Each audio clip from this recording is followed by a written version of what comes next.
On this episode, we're exploring the intersection of race, sports, and power through the lens of big-time college football with Dr. Tracie Canada.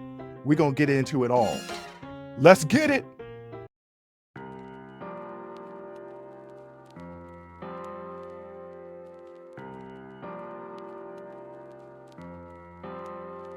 Welcome. First of all, welcome. This is Unsolicited Perspectives. I'm your host, Bruce Anthony, here to lead the conversation in important events and topics that are shaping today's society. Join the conversation and follow us wherever you get your audio podcasts. Subscribe to our YouTube channel for our video podcasts and YouTube exclusive content. Rate, review, like, comment, share. Share with your friends, share with your family, hell, even share with your enemies. On today's episode, I'll be talking with Dr. Tracie Canada. She's a cultural anthropology professor at Duke University, founder of Hearts Lab, and author of Tackling Everyday Race and Nation in Big-Time College Football. We're going to be talking about her life and her work. But that's enough of the intro. Let's get to the show.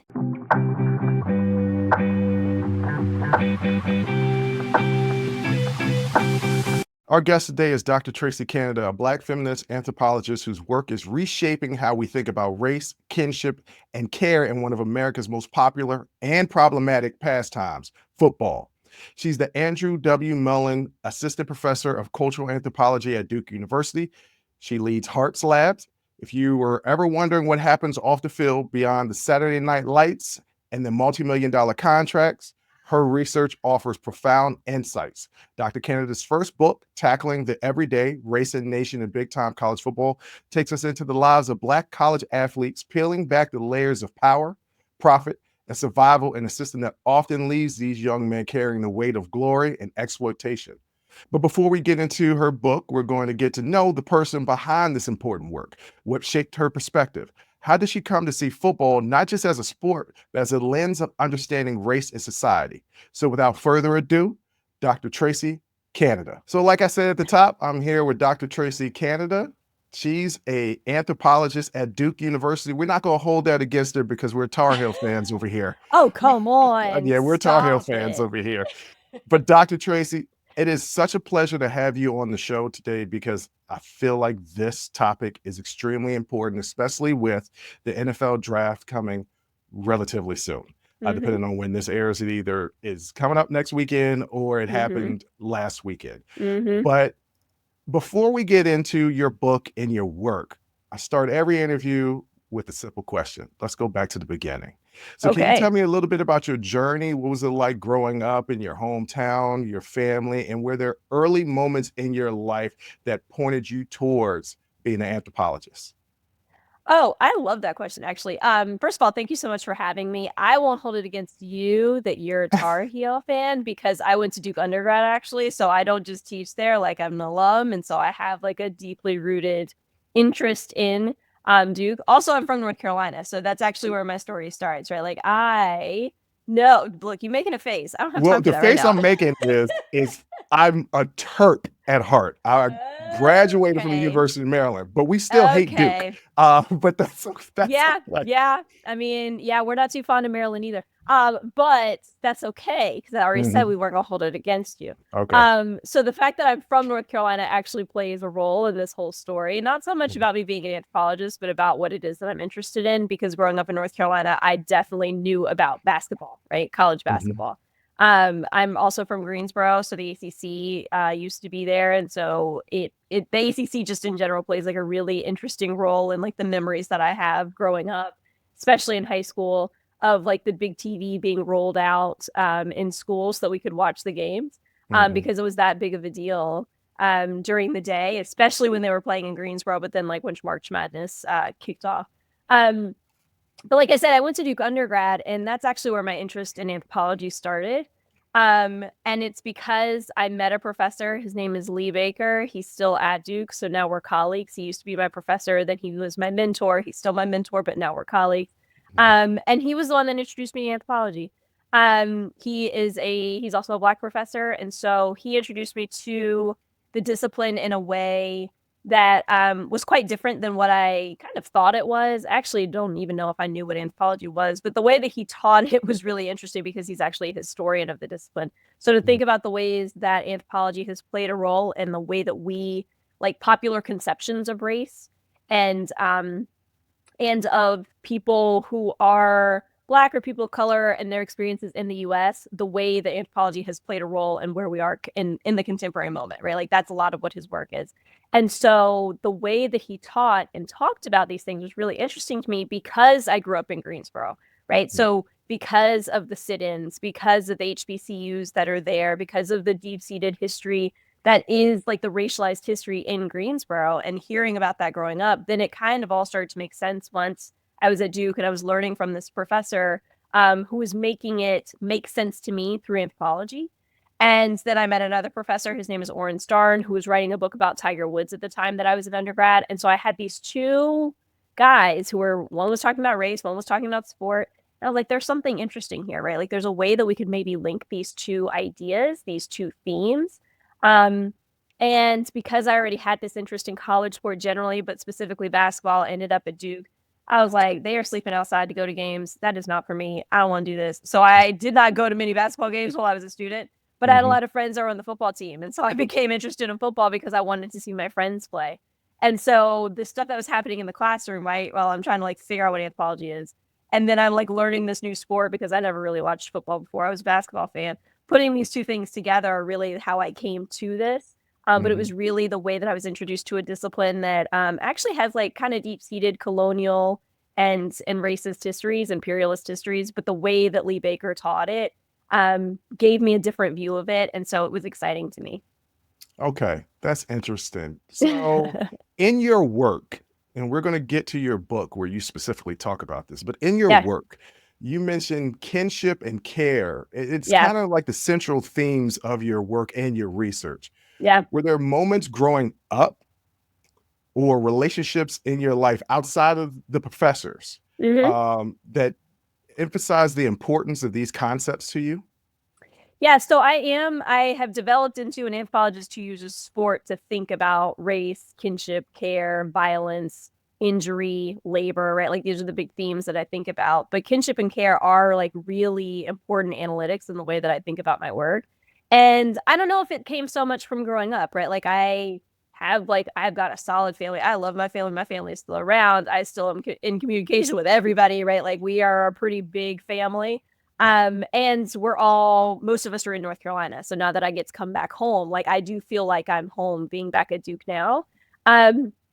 But I don't think that I was like very aware of that growing up, right? Like it was just something that was the norm for me. I wasn't super critical of it. I wasn't super reflective of it, the way that I was interacting with my family or the people around me.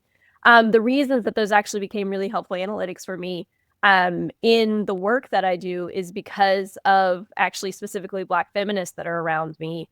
And this is a theoretical leaning. This does come from the academy, but it's the way of thinking about the importance of Black women, the importance of like one's own experiences, centering the experiences of Black people in the way that we think about work. What does it mean to use your own positionality, right? So like to think about what it means for me to be doing the work that I'm doing. And then what happens when all of those things come together? For me, it means that you get to think about kinship, which is an idea of family, right? Like you get to think about family, you get to think about relationships, you get to think about behaviors, you get to think about the ways that people care and love for one another. And I just happen to do that through football, which is a sport that has these like stereotypically like hyper masculine men and right like all these ideas about what that means to be like a young man at this point in time, right? But because of the lens that I'm coming in with, and because of the people that are in like my circle of people, right? The way that we care for one another, the way that we look out for one another, I was already getting that from the people that I'm around. And I was noticing that the players are doing it too, even if they are men, right? Like that doesn't stop them from loving on each other, from caring for each other, from having these like really deep, intimate relationships with each other, and caring for each other in ways that are sometimes unexpected, right? Like, but I was attuned to that because of how I'm surrounded by that in my life now. Wow. So let's take a Marvel Cinematic Universe, alternate universe, and say Okay. that didn't have a big family or you weren't as close to your family as you are? Because it seems like you're saying there are absolute parallels with your life and the way Mhm. that you have relationships to football players, not exactly the same, but there are parallels in the closeness, in the kinship. Now, say Mhm. that you didn't have that. Mhm. Do you how would that have changed your perspective? Because we're going to be talking to people out here that aren't close with their family, don't Mhm. understand kinship, don't understand that connection. So how Mhm. do you think, I know this is hypothetical, you have to think outside the box here because you Yeah. obviously didn't grow up not being close to your family, but if you hadn't, Yeah. how could you interpret a lot of your research and a lot of your work? Yeah, I think it would still be the same, right? Like, it's not that I was attuned to it because it was something that was familiar to me in a particular way. So I think the way that I think about it is that like I could pick up on it and be like, oh, like that looks familiar, right? Mhm, But given the knowledge that I have from reading books, from reading literature, from thinking about theories about this, right? Like, which is totally separate from then spending immersive time with people. That's what I do as an anthropologist and as an ethnographer. It means that I spend lots of time with the people that I work with, right? For mhm, this work, I've been working on it for 10 years. I've been talking to black college football players for at least 10 years, right? mhm, And part of that too has been immersive time spent, right? Like spending an entire year with a football team, with members of several football teams, going to games, going to practices, eating meals, going to classes, right? Even if I was attuned to that stuff because of my own lived experiences, I still think it would have come out, right? Like I still would mhm, have noticed it because when you spend that amount of time with people, certain patterns are going to become clear, right? mhm, I was interested in experiences of blackness, right? Like what does it mean to be a young black man living in the world at this time? And the immersive time was spent 2017-18, right? So we also have to think contextually about what was going on then. Um, this is like during, like right after Kaepernick's protests in the NFL, right? There was a lot of conversation around, there was starting to be conversation around concussions and injuries in football, primarily because Will Smith's concussion had just come out. This was right after Mizzou's football team was protesting against their president and they were successful with that, right? Like there was a lot of really interesting conversation, not just in popular culture, but specifically in football that was linking these experiences of race, right? Like, and thinking really critically about what it meant to be a black man and a man of color at that time, but specifically one who was involved in the football space, right? So mhm, that's what I was interested in going in. mhm, But they showed me, right, like the ways that they were navigating these systems that I was interested in, right? Like, what does it mean to be a part of a team? What does it mean to be at a university right now? What does it mean to not be paid for the things that you're doing on a field, but you know that your coach is making millions of dollars, right? Like, how do you navigate like this pretty busy day that you have literally every day, right? Because you have to be a student and you have to be an athlete. Like, how do you even do that? Those were the things that I was interested in. But what it showed to me, what they showed me was that like they rely on each other a lot, right? Like they're not doing it alone. They're not doing it by themselves. They're not doing it alone on the team, and they're not doing it with alone within their families either, right? So I'm noticing how other black players on the team become important, where they are, how they keep popping up. Their names keep popping up. They're always around each other, always talking to, they're always joking around. Right? Like that's one part.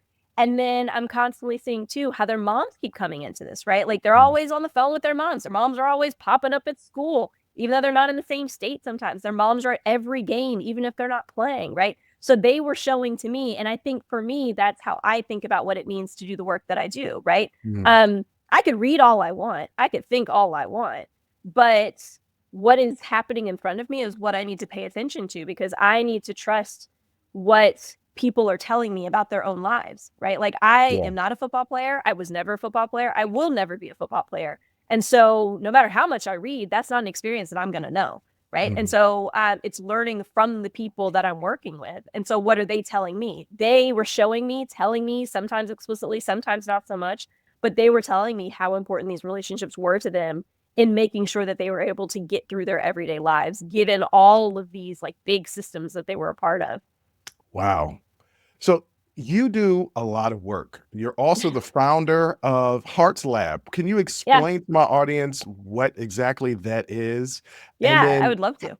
how does everything that you do come together to form this cultural analyst that you've been doing? Yeah, so the HEARTS Labs, it stands for Health, Ethnography, and Race Through Sports. And it's a social science, I'm a social scientist, right? So it's a social science lab that's currently situated at Duke. And it really, the way that I think about it is that it's an umbrella for all of the things that I'm already doing. Mhm. But now I get to bring in undergrads in like a very particular way. So, right, like being a professor, that means that I teach, right? Like there are certain classes that I teach every year.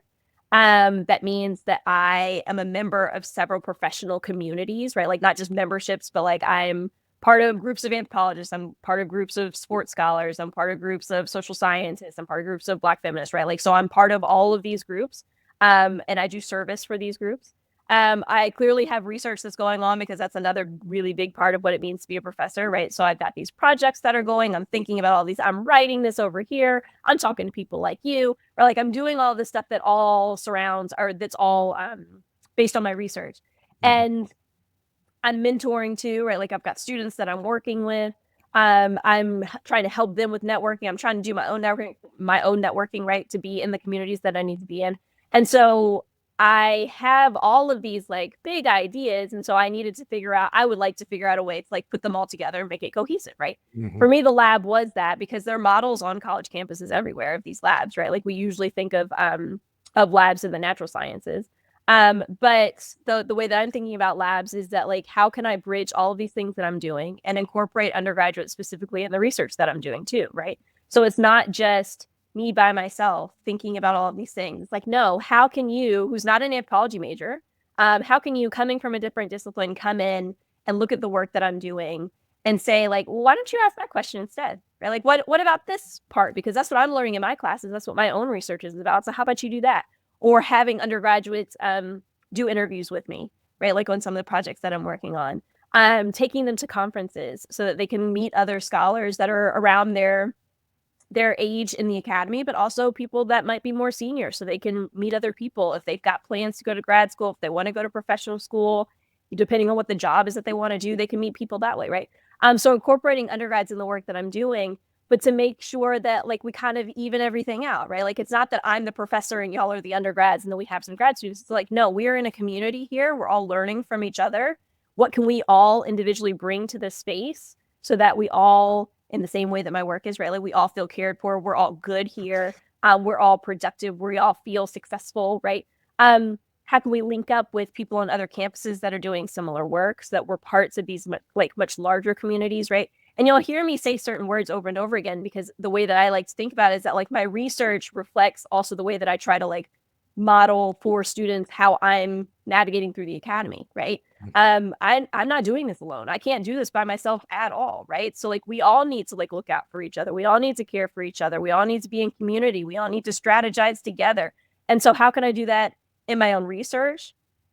And then how can I model that for people that are coming up behind me who might be wanting to do this too, right? How can I see other more senior people doing it and how they've mentored me to do it the same way, right? Because we're all trying to be out here making it, right? Like we all Right. want to make it. And so how can we do that in a way that's like productive for everybody, but also like hopefully not super stressful, hopefully not violent, like, and I use that word very seriously, right? Of like to make sure that everybody is taken care of. Mhm. And so that's how, for me, that's what the lab is doing, right? Of like bringing these undergrads in, bringing grad students in, thinking about research, thinking about events that we can have with community partners, thinking about how to bridge this gap between the academy and the public, right? So research that I do, I don't think should stay in the academy. I don't think only people with PhDs should read what it is that I'm writing or what I'm thinking about. So how can we think about different ways to write, right? How can we think about Mm. different ways to talk to different audiences? How can we bring people into the space? Because what we're doing, I think that this is true for most people in the academy, right? Like what we're doing is important. And it is kind of lost on us if it only stays within the walls of university. So how can we make sure that we bridge these gaps? And that's like really the serious work that the lab is trying to do. I love that because what you're essentially saying is you're bringing in diverse voices to ask questions that maybe you wouldn't even think of or wouldn't even consider to think of Yeah. asking that gives you a better overall view. You get that, ladies and gentlemen? When you bring in diverse voices, you can get a lot of accomplished stuff done.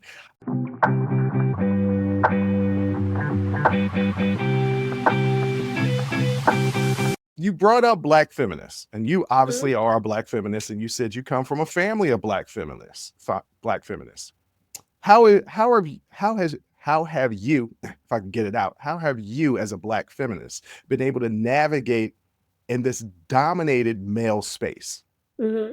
So I don't know if actually people in my family would claim to be Black feminists. That might be a flag that like a mark that I give them, but I don't know if they would claim to be that. I know that the people that are in my like professional spaces, like my friends, the people that I communicate with mostly in my research, like we are Black feminists, right? And we mean that very seriously in the ways that I just noted, right? Of like what it means to be a Black woman in the space doing the work that we're doing, or like what it means to think of Black women in the work that we're doing as well, right? Like not just us as the researchers, but the people that we're working with. What does it mean to take seriously these ideas of care, right? And love, and being genuine?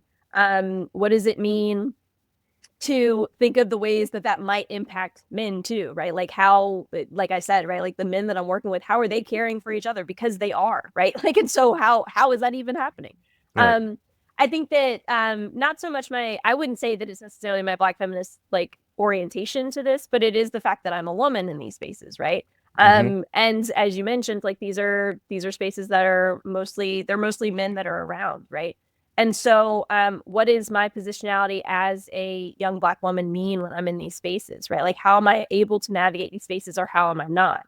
And a lot of that comes from the people that I'm working with too, right? Like when you have coaches that are saying, no, you can't be in the locker room when it's populated, right? That makes sense, but that does mean that this is a sexed experience, right? Like this Yeah. is sport, especially football, is something that is predominantly men, which means that it is limited to women in particular ways, right? So I can't be in certain spaces at certain times. There are certain things that they don't want me to hear. I've written in other occasions about, as an example, right? Like you're in the weight room and certain music is playing, and then I walk in and then they'll change the music because they don't want me to hear it, right? I Mm. didn't ask for that, and I actually didn't tell you to do it. I would prefer that you keep it going because I'm not trying to interrupt the space. But when you Mm. change the music just because a woman has walked in, like that actually says a lot, right? Like, what does that mean?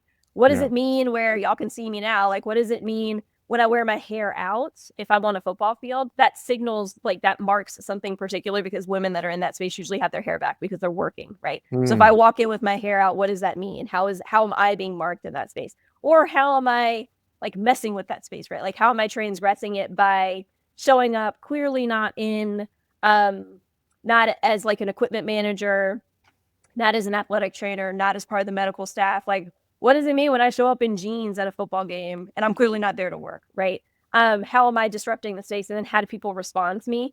That stuff is what I'm actually really interested in because it tells me a lot about the space. And that again is like what I do as an ethnographer, right? Is like think about the ways that people are interacting with their own social worlds.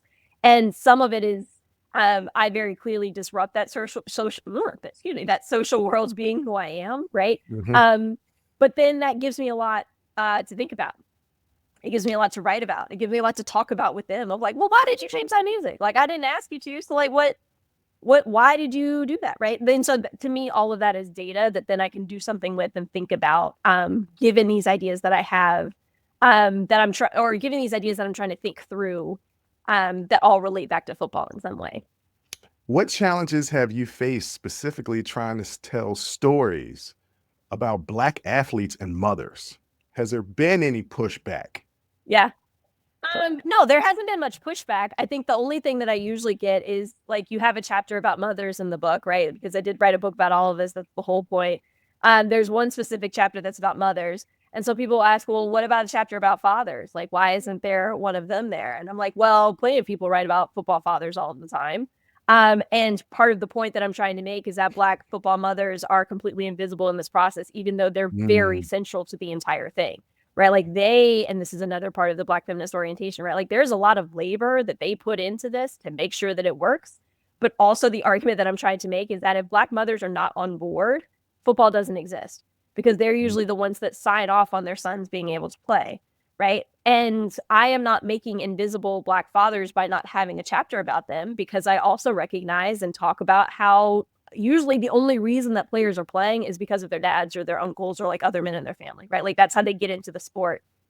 There's that particular lineage because as we've already discussed, this is a sport that's played by men, right? So Mhm. it's usually passed down in a particular way. or you have friends and they're the ones that show you like, hey, come play with me, right?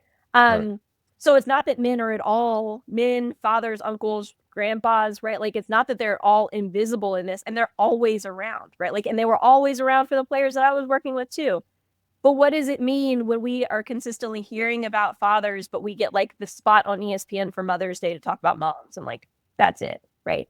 I want to know what it means to have somebody, like I said before, to have somebody that shows up to every game you've ever played in, even if you've only played in 20% of them. What does it mean to have somebody that like shows up for you in that way, right? What does it mean to have somebody who's going to come to your dorm and do your laundry and cook for you and ask you about everything else, and maybe at the very end ask you about football because that's not the most important thing to her, right? What does it mean when you got somebody who you're working with, a researcher like me, and she's like pumping me for questions about about the player, right? Of like, why did he get this tattoo? And do you know about this person? What's going on? Right? Because she's wanting to make sure that you're okay, but you don't really talk to her like that sometimes, right? What does it mean when you have a player who does walk across campus and talk to his mom every day at the same time, right? Like I have a scheduled meeting with my mother. And I look forward to calling her during my day when I'm walking to class, and she looks forward to me calling, right? Like, what does that mean? Like, and these women are around, like they're super important. They become really important in recruiting, and then they become very important like while a player is in school. But I think that there's so much more that can be said about their experiences and how they are navigating this space and how they think about their sons and injury and violence and the sport itself, and like what it means to be a good man, right? Like what does it mean to be like a well-rounded young man at this time, right? Do these moms even think that football is part of that? And sometimes they don't, right? And so what does that mean, and who's asking them those questions? Who's writing about them? And so I think that's what I'm trying to do, right? And so it's not that I get pushback about writing them into the story, because I think once you hear the argument, it makes total sense. And also they're the ones that birth these sons, right? So like they don't exist without them either. So the argument makes sense of why they're there. I think the only thing sometimes that people will ask where the fathers are, and I'm like, well, you can read somebody else's work for that. There's plenty of work that's already been done on that. But how many other instances did you get to talk about Black moms in the football space in this way? You don't. The most of the Yeah. time, when you hear about Black mothers and football players, it's the football player saying, I'm gonna buy my mama a house. Like, you don't hear Yeah. about everything that you're explaining is a Yeah. part of the Black college football player's experience. You don't hear that.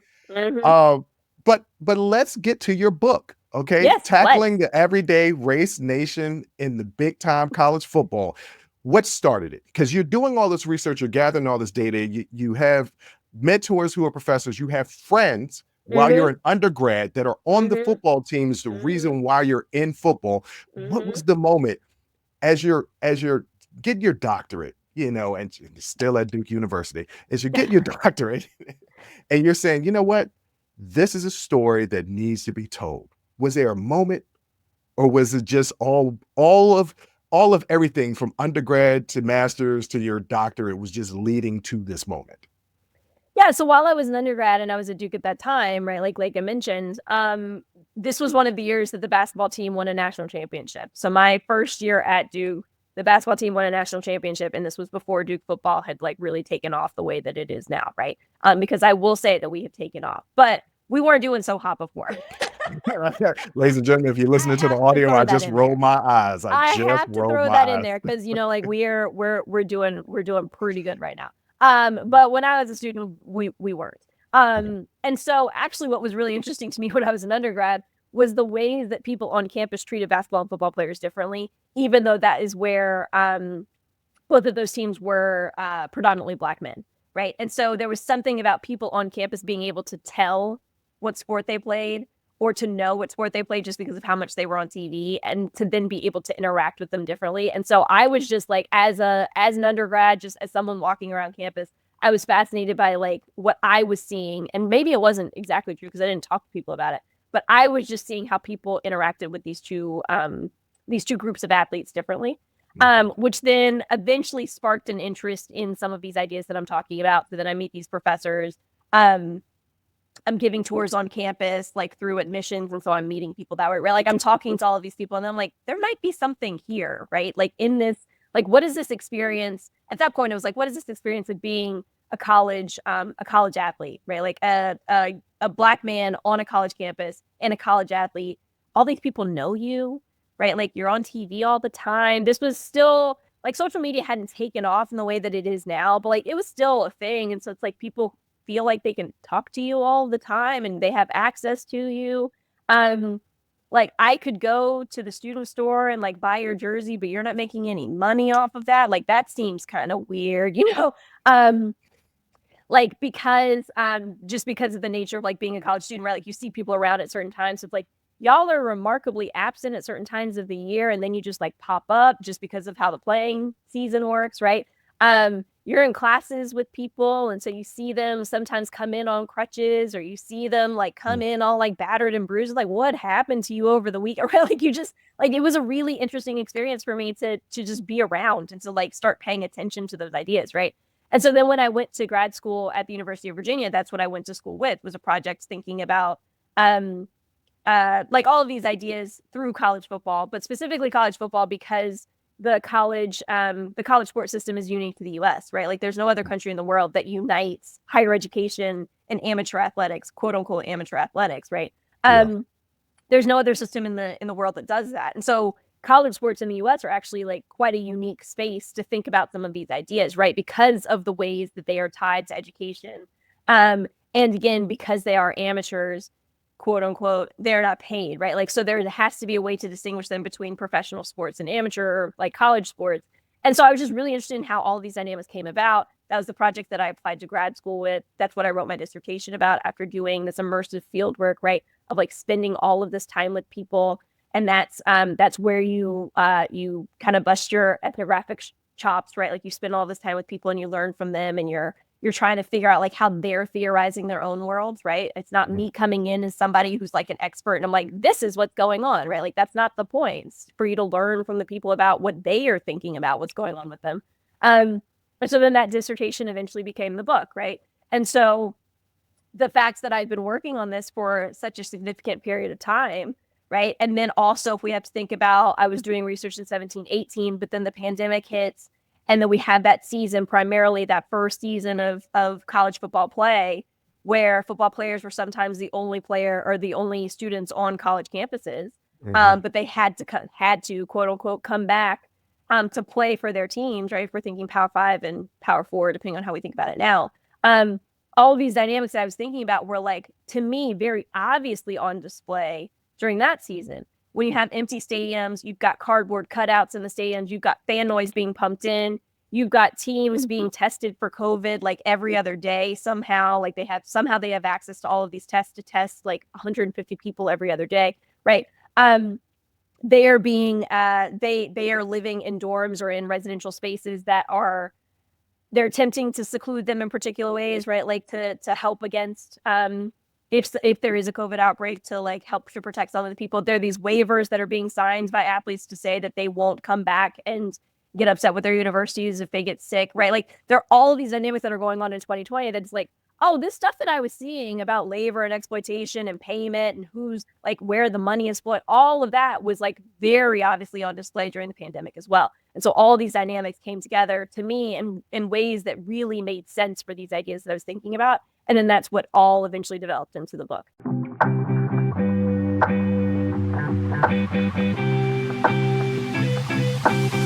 So many people see college football as a path to success, right? Mm-hmm.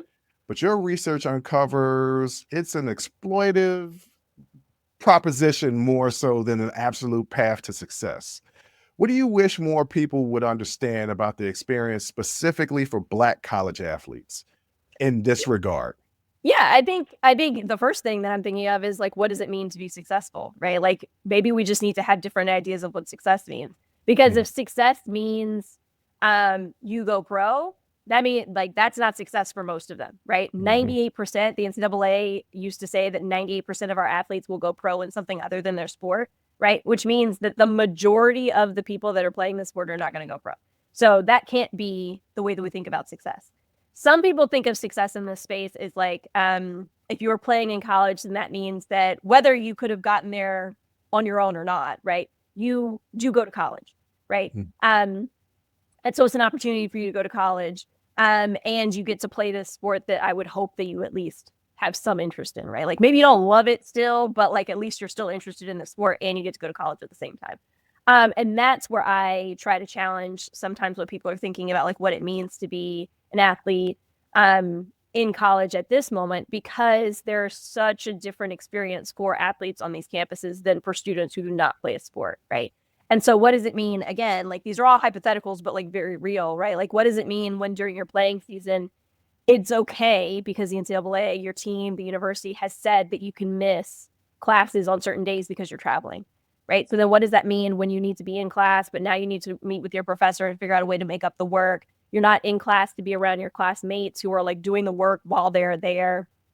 You instead have tutors or study hall that's filling in for it, right? Which is usually not with your professor. So that's one experience, right? Like, what does it mean when now you very rarely get a break during the year, right? Like if your team is playing well and you play in a bowl game, then that means that you're on campus sometimes well into winter break when everyone else is already at home. So sometimes depending on what holidays you celebrate, you might miss those holidays with your family. And then also it might be 2-3 weeks later that you get to finally go home because you've been playing into January, right? But that also, one, not only does that limit your time away from campus just during that time, but it also means it limits your time with your family, right? But let's say Well, that Duke like players don't now, have to worry about that. well, I think that is not true because we have definitely gone to bowl games in recent years. Yeah, you're And so right. you just need to check your stats on that because that is a very real thing for Duke football players. But then even for other players just in general, right? Like camp happens during the summer. You are taking classes during the summer. So summers are not like just this like months long period of a break, right? They're still on campus, they're still in classes, they're still working out, they're still doing football stuff, which also not only limits like the amount of rest that your body gets from such a strenuous, violent, dangerous activity, but also that's usually when internships happen. That's usually when networking with companies happens, right? Like because you need a job once you graduate, or most people would like a job once they graduate, right? And so how is that developed in college? Usually in those experiences. And so you're limited in those experiences. Let's say that there's a major that you want to participate in, but the times that those classes meet interfere with football. Football is going to come first, which usually just means that you can't major in that thing. So if you came into college wanting to be, as an example, an engineer, just because I know that schedule is, those schedules interfere usually with football times, right? It's very hard to be an engineer to be a football player because of when labs meet, when the classes meet, the amount of outside of class experience that you need, which then means that you can't major in that, right? Because football has to take priority. So all of these things added together do make for a completely different experience for a football player who goes to college than just a student who's there, right? Like I didn't play a sport in college. So I can say for a fact, I had a completely different experience than the football players that graduated with me, right? Just because of the fact that they played football and what their experiences were in a classroom compared to mine, right? And so that is where I start to challenge, like, what does it mean to be successful? They get a degree, but is it the same type of degree as other students on campuses get? Do they have the same opportunities? Are they partaking in the same type of activities? Are they exposed to the same things? And usually that answer is no, which then does challenge this idea of like, well, you got a degree, right? Like you got a degree and you got to play football. It's like, actually, I got a different type of degree and I didn't get paid for playing football, even though somebody else did. And now my body's kind of run down, right? So all of these dynamics together make for a particular experience that they're having that isn't usually mirrored in other students on campus. How does that reality, right, of the idea of that high school student going to play big time college football Mm-hmm. and then getting on campus, how does that dream versus reality affect their day-to-day lives and their daily routines? Yeah, I think like one of the major ways is that they're like highly scheduled people, right? Like they are Yeah. on like a very like you have to be at a certain place at a certain time and you have to know where you're going and it's like very organized because there's so much that has to happen in a day, especially if we're thinking about the season, right? You've got practices, you've got study halls, you've got meals that you have to go to, you've got tape that you have to watch or film that you have to watch, you have physical therapy that you have to go to. And then every weekend, usually every weekend, you got a game that you got to go to. Sometimes you have to travel to it, sometimes you don't. But there's usually like designated time that is required for the game itself, right? So that means that they're highly scheduled, right? There's a very particular way that they have to navigate just their everyday in order to pack in all the things that they have to do to make sure that everything is kind of accounted for, which also just means like they're tired and like their body's hurt, right? And especially as the season goes on, right? Like if you talk to people as the season goes on, if they're winning or not, that does impact the way that they're thinking about the sport and like their mental health in that space as well, right? Of like, it's not fun to not win, but especially not to win if you're on TV, if people are talking about you, right? Like the way that commentators sometimes come into this, again, the way that social media comes into this, there's a person at the center of that. And it's not just a person, it's a young person, right? If we think about how old college students are, they're like 17-ish to like 22-ish, right? These are young people that are at the center of like all of these like really big ideas. The way that I like to think about it too is sometimes it, like you've just moved out of your family house, right? Like you got to college yesterday and now your face is all over campus. You are all over ESPN. Everybody is talking about all your business all the time. People are DMing you on social media because you made a bad play. And now you got to go to class. You've got to eat something, make sure that you're eating enough to keep this going. You've got to remain hydrated. You got to take care of your body, right? Like you got to call your mom. You got to call your friends. You got to do your homework, right? Like all of these things are really, it's a lot that's going on. And you just moved out of your house yesterday, right? Yeah. So like, what does that mean to that person that's at the center of it? The thing that I really want people who read the book or engage with my work or think critically about these spaces, I always try to bring it back to who is this person that you were talking about, right? Who is at the center of this? And it's a young person who is just trying to make it, right? Which is the same for every college student. It just so happens that this college student is usually on TV every Saturday during the fall, right? And so what does that mean for him specifically, I think is where we really need to make sure that we, where we land, because then that's how we center this on their experience, not on like these ideas that we have about what's going on. Yeah, I think oftentimes with these college athletes that are playing for these big time programs, people forget they're human beings, not commodities. They're human beings and they're young men. Yeah. Based on your findings, what needs to change in college athletics to better protect and support Black athletes? I think that these like something that has happened since I did research, right, is like NIL became a thing in 2021. NIL was not a thing when I was doing research. So that's definitely a step in the right direction, right? But the way that I like to think about NIL, which is name, image, likeness, those rights that were given back to college athletes over the summer in 2021, is to say that they are getting back rights that everybody on a college campus already had, right? So we are just like getting them where everybody else already was. So it's not the end all be all. It's just a good step in the right direction, right? So NIL, good. These conversations around labor unions, I think good, especially because one of the conversations that I like that often comes out of that is explicitly athletes are talking about the need for insurance once they graduate, because you might take care of my body while I'm a student here because you need my body to perform, to be successful, for the team to be successful. But the second I graduate, like I have to figure out how to care for myself, like physically care for my body on my own, right? So maybe there needs to be some conversation about insurance, prolonged insurance, right? There needs to be, I think, conversations around this challenge of like what it means to be an athlete and a student, of making sure that they get the degree that they're promised, right? So something that has come up recently for me in another interview is like maybe actually they get to stay in school for longer, right? Like you play for however long it is. And if you don't go to the league, which most of them will not, then you just stay in school for longer and they guarantee that you actually get that degree that they recruited you on and promised you when you signed up for this, right? So then you do have similar opportunities to everybody else on campus to have those internships, to network with other students, to meet with others, just to be in community, to partake in some other activity that's football, right?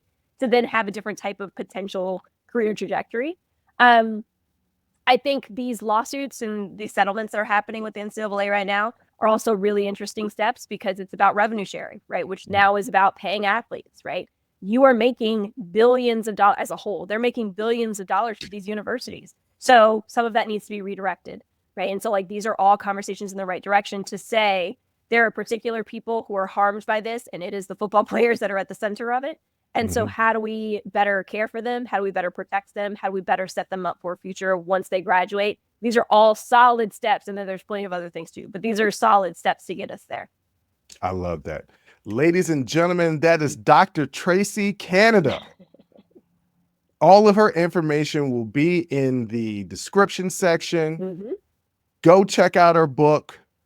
All of her information will be on the website. Dr. Tracie, thank you so much for coming on the show and opening not just my eyes, but I know my audience eyes is something that they didn't even know existed, didn't know Yeah. anything about, and how important it is for young people that are going through this. Yeah. Thank you so much for the opportunity to talk. I really It was appreciate my it. pleasure. It was absolutely my pleasure. Once again, I want to thank Dr. Tracie Canada for coming on and talking to us about something I feel like is very, very important. And I'm going to get into detail of why I think it's very, very important. But once again, her book, go get it. It's on Amazon. Go click the links. It's tackling the everyday race and nation in big time college football. It's a must read because this is very, very interesting. And I'm going to tell you why I believe this is interesting. So, when I was in college at the University of Maryland, a great school, better than Duke, Dr. Tracie. When I was at the University of Maryland, the very first day in the cafeteria, dining hall, and see two guys sitting down. I say, "Hey, guys, you mind if I sit down and join you?" And they're like, "Yeah, sure." Because new to school, I don't know anybody. They look like they're young like me, and I'm fairly tall. Well, fairly tall. I'm tall. I'm 6'4", so it's nothing to me to see guys that are 6'2", 6'3", 6'4". So we're just talking and just getting to know each other, and come to find out there are two new freshmen on the basketball team that would eventually 4 years later win a national championship, go to 2 Final Fours and win a national championship. Their names were Steve Blake and Drew Nicholas. I'm going to name drop them, yes. And we were friendly, not friends. We were friendly throughout our entire time at College Park. And even after College Park, I would run into Steve Blake because he played for the Wizards. And I would run into him in the streets, just catch up for a little bit. But I remember going to them during one of the times where I would see them either on campus, or the rare times that I would see them out, partying. Like, man, I'll hardly ever see you guys. And they were like, yeah, man, because we got stuff. All our classes are early in the morning, and we got stuff that we got to do. Our schedule is tight. I was like, y'all don't really have no fun. And this was the primary reason why I decided not to try and play college basketball, is that I didn't love basketball as much as they did, not willing to give up my freedom. And I also think that it is extremely, extremely difficult. College is not easy.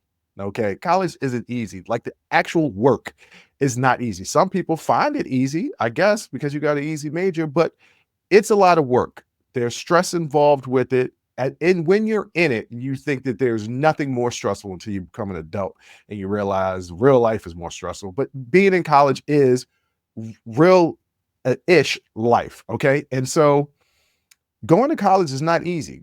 Going to college and not having a job is not easy. Going to college and having a job, even if it's a part-time job, is not easy. Going to college and having a full-time job is not easy. And that's what college athletics is. It's a full-time job. Now, the reason why I felt that it was important to have this conversation is because what often doesn't get talked about when Black people go to major universities, and when we're talking about big-time college football, we're talking about major universities, that the Black populations tend to be in the single digits percentile of the student population, right? I think when I went to the University of Maryland, it was like 5 or 6% Black. Like, we knew each other. We all knew each other. No matter what year, you were 1 degree away from knowing a person. Most people knew each other by name if you hung out in the Black community or the Black student union. Like, everybody knew each other. It was a small, tight-knit community. It is important in life to find people that are not like you, to talk to them, to befriend them, to get to know them, because it's important in life to understand other people's path that you can't identify with because your path isn't the same. That's the reason why I have a very diverse friend group, because I want to know what it's like to be you. I can't be you. I'm not going to be you. We don't wear the same shoes. We didn't walk the same path. I don't know what it's like to be you. I want you to tell me what your life is like. I want you to tell me what your struggle is like, because your struggle is not the same as my struggle, because we're different people. We're from different backgrounds. And so what doesn't often get talked about is how much Black people live in white spaces and having to maneuver and adapt to that. That's the reason why specifically I had Dr. Tracie Canada come on and talk about her book, because we're talking about Black athletes in big time college football. Not only are they coming with their names already plastered all over the place because they were most of the time highly recruited, okay? But they're coming in to white spaces when, I'm not saying all of them, but a lot of them are not coming from white spaces. They're coming from Black spaces. So the only way that I can make you understand this is if you're a female out there listening and watching this, and you enter in a male-dominated space, you feel a little uneasy. If you're a particular race and you enter in a space where you're the minority in that race, and it's happened to everybody. There's been white people out there that go to restaurants and there's a Black restaurant. You're like, I didn't know all these Black people's going to be here. And maybe you feel a little uneasy because it's a different surrounding, it's a different arena that you've ever been in before. There's a little discomfort. Not saying that there's anything wrong with that, but there's discomfort in non-comfort. Do you understand what I mean? There's discomfort in not knowing and being ignorant to certain situations. So when we bring it up, not only are we talking about college football athletes and how important it is to recognize that they're not cattle. They're not commodities. These are people. They're barely adults, right? They're barely adults, and they're being talked about and being exploited. And yeah, they're getting a little bit of money now, some with these NIL deals, but there's still more. I had, until Dr. Tracie brought it up, I did not even think about health insurance after the fact. These injuries that they have doesn't stop as soon as they graduate. Sometimes these are lifetime injuries. And yeah, they should be taken care of. Why? Because the business of college football is making billions of dollars on the backs of young men and on the backs of a lot of Black men. Reason why we have these conversations, the reason why we have these type of shows, the reason why we discuss these type of topics is to bring you into a world that you either didn't know about or were unfamiliar with, ignorant to. And there's nothing wrong with being ignorant to something. That doesn't mean that that's necessarily a bad thing. But when we bring it to your attention, if you remain ignorant, if you want to be willfully ignorant, I can't, as I say it all the time, I can't do nothing for you if you don't want to learn.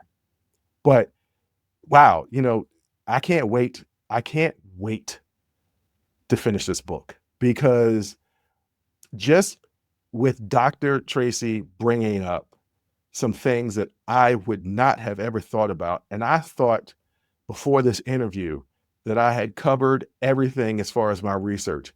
And even still, Dr. Tracie's bringing up stuff that I just never thought about. And you can't possibly think about things that you don't know until it's brought to your attention. So I thank her for that. And you should too, because the more you know, the more well-rounded of a person you can become. And isn't that always the goal for all of us? It should be. So thank you, Dr. Tracie. Check out her book.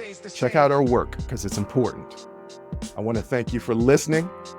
I want to thank you for watching. And until next time, as always, I'll holla. Woo! That was a hell of a show. Thank you for rocking with us here on Unsolicited Perspectives with Bruce Anthony. Now, before you go, don't forget to follow, subscribe, like, comment, and share our podcast wherever you're listening or watching it to it. Pass it along to your friends. If you enjoy it, that means the people that you rock will enjoy it also. So share the wealth, share the knowledge, share the noise. And for all those people that say, well, I don't have a YouTube. If you have a Gmail account, you have a YouTube. Subscribe to our YouTube channel where you can actually watch our video podcasts and YouTube exclusive content. But the real party is on our Patreon page, After Hours Uncensored and Talking Straight-ish. After Hours Uncensored is another show with my sister. And once again, the key word there is uncensored. Those are exclusively on our Patreon page.